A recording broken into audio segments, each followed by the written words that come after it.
It was a rainy afternoon in July 1974 when the Royal Canadian Army Cadets of D Company filed into a classroom at Canadian Forces Base Valcartier, Quebec. The cadets, all boys aged 13 to 18, were glad for the chance to sit down and relax, having just undergone a rigorous inspection of their barracks and hours of marching drill in the rain. They were about to receive a lecture on explosive safety delivered by guest presenter Captain Jean-Claude Giroux. To help with his lecture, Captain Giroux had brought along some visual aids, dummies of various explosive ordnances, including landmines, rocket projectiles, and hand grenades. All were painted bright colors to indicate that they were inert and safe. But as the lecture began and the visual aids were passed around the room, Captain Giroux noticed something odd. Among the brightly coloured dummies was one item, an M61 fragmentation hand grenade, painted olive green, just like a live munition. However, he thought little of it, for the dummies had been handled by dependable weapons technicians who would have ensured that everything was safe. But then, at 2:17 p.m, an explosion ripped through the packed classroom, shattering the windows and splattering the walls with blood. When the smoke cleared, 6 cadets lay dead and 54 were wounded. The Valcartier Grenade incident of July the 30th, 1974 was the worst tragedy in the history of the Army Cadets, yet within days it would be all but forgotten, swept under the rug by a military establishment unprepared to deal with the psychological fallout. But while the army and the nation quickly moved on, for the survivors, the aftereffects of that terrible day would linger for far longer. Formed in 1861, the Royal Canadian Army Cadets are Canada's oldest youth organisation. Funded and administered by the Canadian Department of National Defence, the cadets serve much the same function as the Boy Scouts, teaching practical skills in leadership, teamwork, and self-reliance, but in a more overtly military setting, with greater emphasis on command, drill, cleanliness, uniform maintenance, weapons training, and other aspects of military life. However, the organisation is not directly affiliated with the armed forces, and participation carries no obligation of later military service. Every year, 250 cadets are selected to undergo Advanced Non-Commissioned Officer or NCO training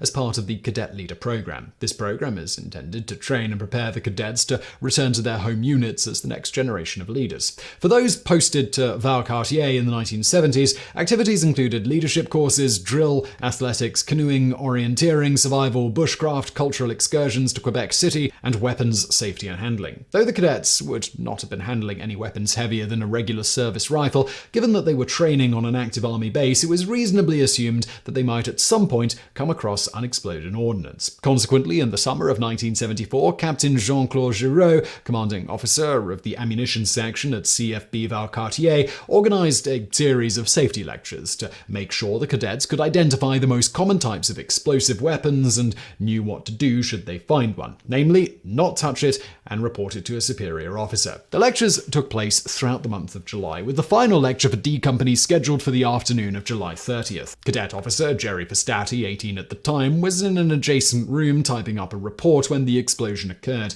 He later described the scene in his 2011 memoir, As You Were. The noise sounded like a thunderclap without the rolling echo afterward, almost as if we were at the center of it. The sound took me by surprise and shook the whole building. No, the whole company, with a shockwave. I could hear glass shatter as a window blew out, and there was a moment when everything went silent. Then, as if on cue, there were cries. People began screaming and streaming out of the barrack through the side door. At least one person went through a window. Lieutenant Casco was in the hallway, bent over, clutching at his stomach as though he was hugging himself. He was moving slowly with uneven, wavering steps, and a few people bumped him as they passed near the side of us. Their hands, faces, and clothing were splattered with blood. Some had torn clothing, and their eyes were filled with terror. I leapt up the 3 stairs into the room and looked around, getting my eyes adjusted to the dim light and the smoke. I was completely unprepared for what I saw. Through the dense, acrid smoke, I could make out a large black burn hole in the floor and people laying all around. Some were moving, others were not. Blood was splattered and smeared on the walls. One cadet stared at me as I moved toward him. I could see through the rip in his pants that he had a leg injury, but I didn't think it would keep him from walking with assistance. As I bent over to help him up, I saw the cadet just behind him, about a meter away. I felt my stomach jump.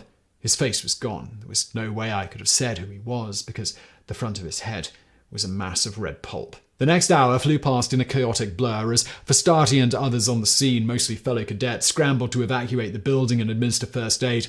Being only 4 years since the October crisis of 1970, many feared that the explosion had been due to a terrorist attack. As ambulances rushed away the dead and severely wounded, those with only minor injuries were loaded onto trucks and driven to the base movie theatre, where They watched a swords and sandals epic while medics tended to their wounds. As D Company headquarters would have to be sealed off for investigation, the survivors were temporarily lodged in the base chapel, where they spent a long, uneasy night. Meanwhile, Fastati and other officer cadets were taken to the base hospital to carry out the identification of the dead. In all, 6 cadets were killed in the explosion, all 14 or 15 years old. Yves Longre, 15. Pierre Leroux, Eric Lloyd, Orthon Mangos, Mario Provencher, and Michel Voissart. 54 others were wounded with injuries ranging from minor cuts to hearing and vision loss to paralysis and brain damage. Yet despite the shocking and tragic nature of the accident, it made barely a ripple in the press. One of the few papers to report on the tragedy was the Quebec tabloid Le Journal de Montréal, whose headline described it as the massacre at Valcartier. A few other papers would pick up on the story, but only as brief articles buried in the back pages, many with wildly varying numbers for the dead and wounded. This suited the army just fine, for it was ill-equipped to deal with such a tragedy, especially one involving so many children. So rather than confronting the incident, the army chose instead to forget it. While a brief memorial service for the dead was held a week later, otherwise training and activities carried on as before. The cadets were never debriefed on the incident, nor were they provided with counseling or mental health services. In fact, all the cadets, even those who had been present at the blast, were instructed not to discuss the incident with anyone. And in this more innocent age, they all obeyed. Such was the desire to move on that D Company even had its group photograph retaken with the dead and wounded absent, as if they'd simply never existed. Meanwhile, the army began its investigation into the cause of the explosion. While forensics teams scrutinized the blast site, dozens of witnesses were brought in and interrogated. In a move described by many witnesses as strangely sinister, these interrogations were carried out deep in the bowels of Valcartier's government fallout shelter, or Diefenbunker. And for more on those, please do check out our previous video. That time the toilets gave away a big Cold War secret. In reality, the air-conditioned bunker was chosen to provide both investigators and witnesses relief from the summer heat. Slowly, the investigators pieced together the convoluted chain of events that led to a live grenade making its way into the classroom. Nearly a month before the incident, Captain Giroux was asked to deliver electron explosive safety to the cadets. Giroux duly appointed a subordinate warrant officer, Gaetar Campo, to gather the needed visual aids and deliver the lecture. On the morning of July the 15th, 1974, Campo made the rounds of the base, gathering up various pieces of dummy ordnance. Campo placed these items in the back of a truck and drove to the headquarters of F Company, where he proceeded to deliver his first lecture early that afternoon. He then stored the dummies overnight at the base ammunition depot before retrieving them and delivering a lecture to A Company the next morning.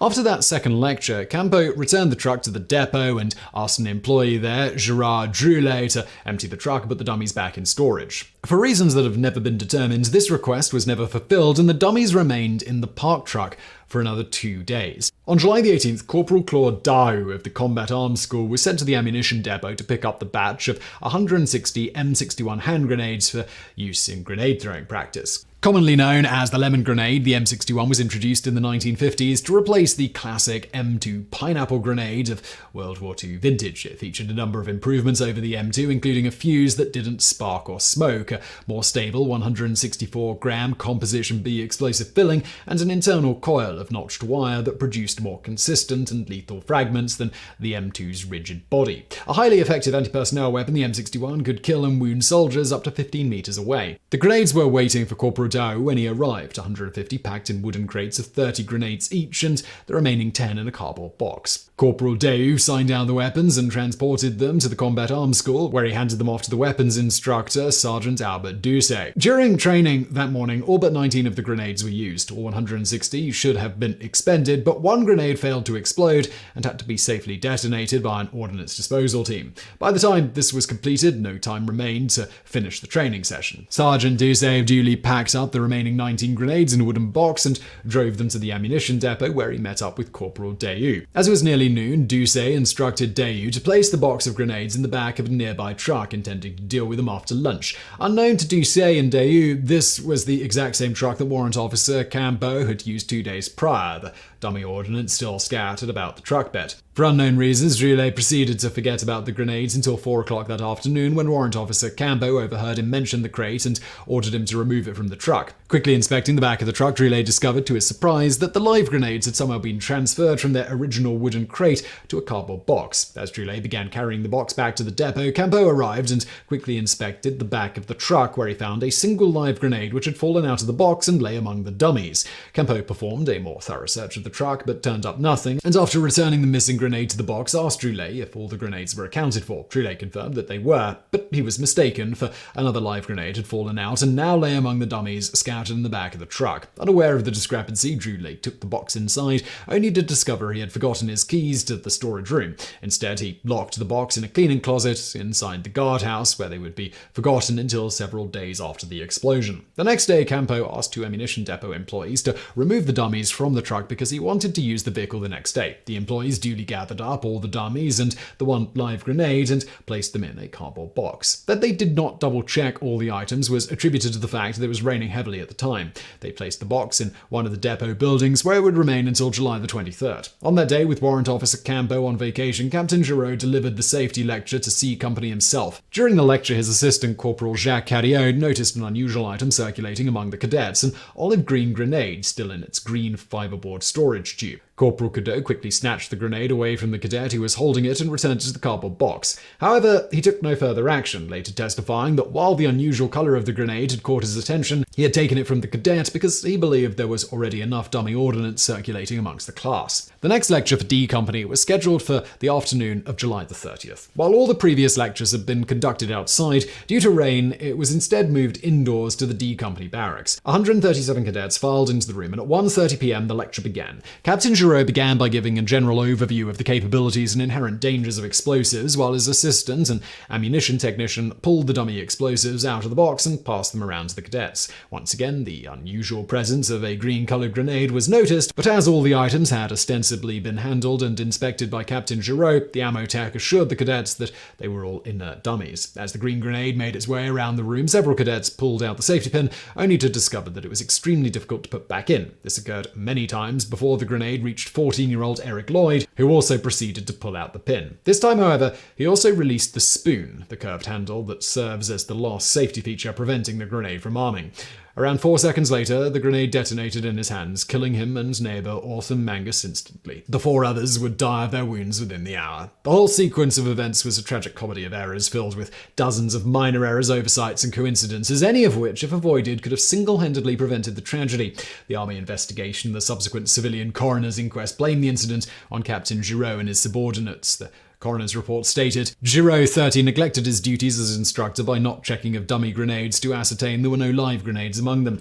I also do not hesitate to blame the high authorities of the base for their apathy and disinterest, which seem to have led to a climate of negligence and thoughtlessness. 2 months later, Giroux was formally charged with criminal negligence and brought before a civil court, only to be judged not guilty in June of 1977. No other formal charges were ever laid regarding the incident. One key piece of the puzzle, which was never solved, was how the live grenade ended up being moved from their original wooden crate to the cardboard box, allowing 2 of them to fall out into the bed of the truck. Investigators could only speculate that someone on the base had needed a wooden box and had appropriated the grenade crate for this purpose. But whoever or whatever was responsible, the damage was done, both physical and psychological. As the summer came to a close, the cadets dispersed their home units across Canada, carrying their unaddressed trauma with them. In As You Were, Jerry Fastati describes the feeling of alienation that many of them felt.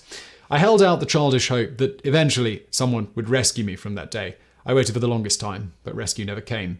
I think the administrative officers at the base were expecting or hoping that someone else would take care of it, while the officers at our home units wouldn't understand what we had gone through. Our families didn't know either, mistakenly thinking that what happened had happened near us, not to us. We dispersed throughout the province soon afterwards, and we had been conditioned to accept that what had happened was not important, so we believed our residual feelings were abnormal, and no one talked about it. For more than 4 decades, this trauma, suppressed by a Cold War ethos of secrecy and denial, would haunt the cadets of D Company. It was not until 2017 that Canadian Defence Minister Harjit Sayan formally apologised for the incident and agreed to award up to $310,000 in compensation to each of the survivors and their families for pain, suffering, and medical expenses. So I really hope you found that video interesting. If you did, please do hit that like button below. Don't forget to subscribe. And as always, thank you for watching.